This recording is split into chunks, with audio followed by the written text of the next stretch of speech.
Hello, അസ്സലാമു അലൈക്കും. എല്ലാവർക്കും സുഖമല്ലേ? തെങ്ങും പൂക്കല കൊണ്ട് ഒരു ജ്യൂസ് എങ്ങനെ ഉണ്ടാക്കാം എന്ന് നമുക്ക് നോക്കാം. അധികം ആരും ഉണ്ടാക്കി നോക്കിയിട്ടുണ്ടാവില്ലല്ലോ. തെങ്ങും പൂക്കല കുക്കറിൽ വെച്ച് 3 വിസിൽ കേൾപ്പിക്കുക.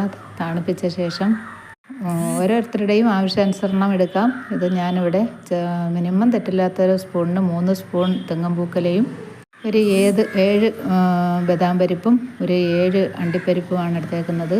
എന്നിട്ടൊരു 2-2.5 സ്പൂണ്, ചെറിയ സ്പൂണിനൊരു 2-2.5 സ്പൂണിന് ബൂസ്റ്റ് പൊടിയാണ് എടുത്തേക്കുന്നത്.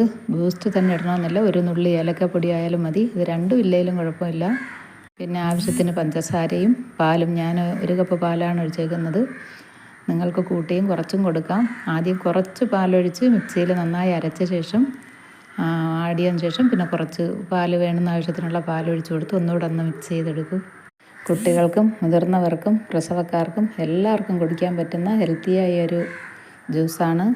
കെമിക്കലൊന്നും ചേരാത്ത ജ്യൂസാണ്. അധികം ഒരുപാട് പേരും ട്രൈ ചെയ്തിട്ടുണ്ടാവില്ല. മരുന്നൊക്കെ അല്ലേ സാധാരണ എല്ലാവരും ഉണ്ടാക്കാറ്. അപ്പോൾ എല്ലാവരും ഒന്ന് ട്രൈ ചെയ്ത് നോക്കൂ. അഥവാ നിങ്ങൾ ജ്യൂസ് അടിച്ചിട്ടുണ്ടെങ്കിൽ അതെങ്ങനെയാണ് അടിച്ചതെന്നും കമൻറ്റ് ചെയ്യൂ. ചാനൽ പുതിയതായി കാണുന്നവരാണെങ്കിൽ എല്ലാവരും സബ്സ്ക്രൈബും ലൈക്കും ഷെയറും കമൻറ്റും ഒക്കെ ചെയ്യുക. സപ്പോർട്ട് ചെയ്യാനും മറക്കല്ലേ. അടുത്ത വീഡിയോയിൽ തെങ്ങും പൂക്കലയുടെ ഒരു മരുന്നുമായി വരുന്നതാണ്. ഇൻഷാ അല്ലാഹ്. അതുവരേക്കും ബൈ ബൈ.